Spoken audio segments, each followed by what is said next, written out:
All right, it's early 2004. I'm working for a company called KBR, and I was part of the Restore Iraqi Oil project, and we were in charge of the security for the Sheraton and Palestine hotel complex in Baghdad. So we had a contingent of Iraqi security guards at the checkpoints, the entry and exit points into the Sheraton Hotel and Palestine Hotel complex.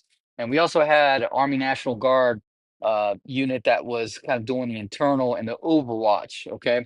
So anyway, I'm sitting there and I'm checking on my guys on the checkpoints, and I go down to this vehicle staging area, and I see this SUV. I think it was like a suburban type vehicle, and I see this character that I recognize, and it happened to be this guy named Weiss, Wolf Weiss, who I talked about in another vehicle, another video where I met him up in Kirkuk. Anyway, so apparently he was working for another company and he's doing escorts. So he happened to be there to escort this Rolling Stone reporter to Kuwait. Now, that drive to Kuwait's probably about what, an 8 to 10 hour drive, pretty dangerous. So anyway, he was escorting this reporter down there, and I think he might have said he was doing it for free, but I'm not sure on that because apparently this guy was also had his own rock band back in the States, and he had his own tattoo business. All right, so he was hoping to maybe get the store to drum up some good media coverage about that, maybe do something with it. So I thought that was pretty interesting. So I'm looking at this guy and he's telling me, oh yeah, we're going to do this, do that. And then he had about, I don't know, 3 or 4 Gurkhas that were riding in that vehicle. Gurkhas are really good, uh former military guys from Nepal. Anyway, great guys.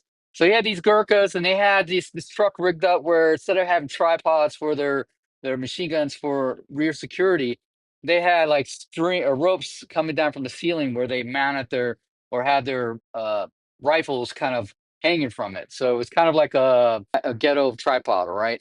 And it's kind of interesting, looked kind of cool. No armored on their vehicle. I think they might have had some sandbags on the interior of it, but that's how people roll back in the day. So these little small mom and pop companies all over the place. So he's telling me what he's gonna be doing. I'm like, hey, cool, cool.